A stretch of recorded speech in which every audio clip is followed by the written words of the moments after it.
परमवीर को तो बाजू कर दोगे, वो तो पुलिस कमिश्नर थे, आपने उनके तबादला कर दिया, लेकिन सचिन वाजे को ऑपरेट करने वाले जो सरकार में बैठे हुए लोग हैं उनकी जांच कौन करेगा?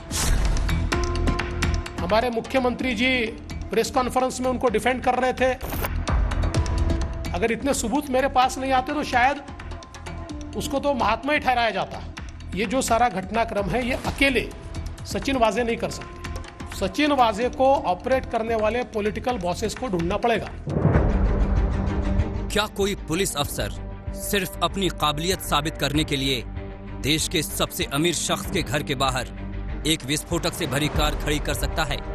क्या कोई पुलिस अफसर ये साबित करने के लिए कि वो आतंक से जुड़े केस की बेहतरीन जांच करता है, इसके लिए अंबानी के घर के बाहर विस्फोटक से लदी कार खड़ी करवा सकता है?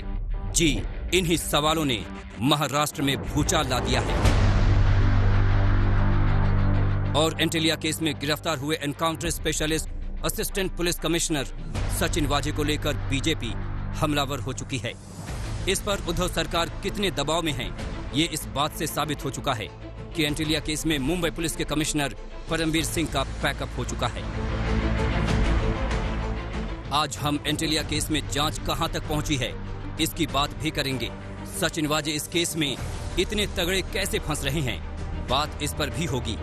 लेकिन पहले बात एंटिलिया केस में हो रही पॉलिटिक्स की करते हैं, क्योंकि बीजेपी का सीधा सीधा आरोप है कि सचिन वाजे का कोई पॉलिटिकल बॉस है।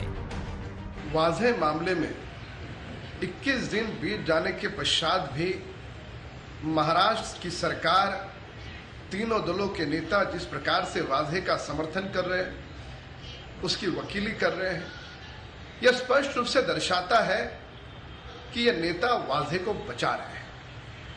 और वाजे को यह नेता क्यों बचाएंगे? जरूर कुछ ना कुछ महाराष्ट्र सरकार के तीनों दलों के नेता इस मामले में षड्यंत्र में, साजिश में हिस्सा हो सकते हैं। हर अफसर का एक बॉस होता है और वो होता है सरकार। ये फडणवीस साहब को मालूम है, सरकार ही बॉस होती है। जो सरकार सत्ता पे बैठती है, बहुमत वाली सरकार होती है, वो प्रशासन की बॉस होती है। तो वो पॉलिटिकल लेकिन बॉसेस की बात कर रहे हैं। सरकार तो पॉलिटिकली होती है ना, क्या बॉसेस की बात करते हो?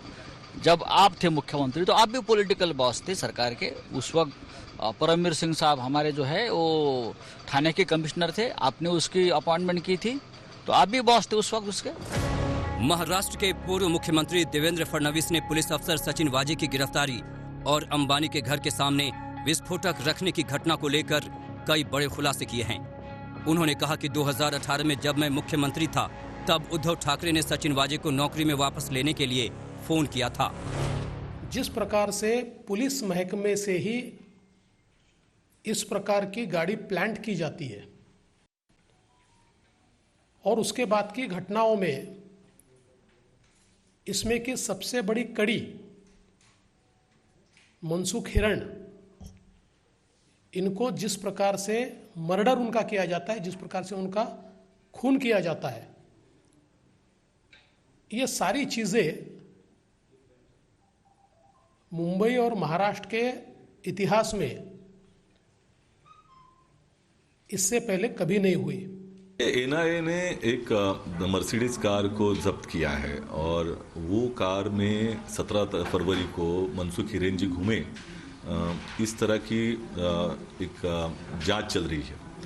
अब इस कार का ओरिजिन हम लोगों ने देखा तो उसमें नजर आ रहा है एक फोटो में कि भारतीय जनता पार्टी का एक पदाधिकारी उस कार के साथ नजर आ रहा है। तो हमने स्पष्टीकरण मांगा कि ये भारतीय जनता पार्टी का कनेक्शन इससे क्या है, ये भी लोगों को सामने आना चाहिए। जिस तरह के आरोप भारतीय जनता पार्टी करते जा रही है जिसका कोई आधार नहीं है, इसका तो आधार नजर आ रहा है, तो इसका स्पष्टीकरण भाजपा ने देना चाहिए।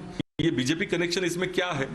निश्चित तौर पर बहुत सारे प्रश्न अभी एनआईए को और केंद्र सरकार को भी देने होंगे, उसके उत्तर आएंगे। हम जांच एजेंसियों के ऊपर पूरी तरह से विश्वास रखते हैं। हमने एक वचन दिया है कि जो भी दोषी होगा उसके ऊपर कार्रवाई जरूर होगी, कोई भी उसको छोड़ा नहीं जाएगा।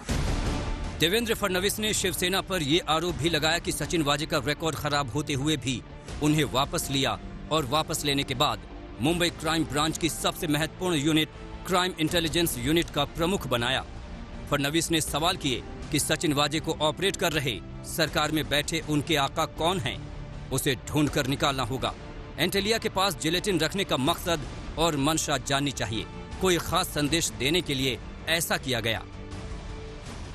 ठाकरे सरकार से वादे के इन प्रकरण में अब मंत्रियों की भी जांच होगी।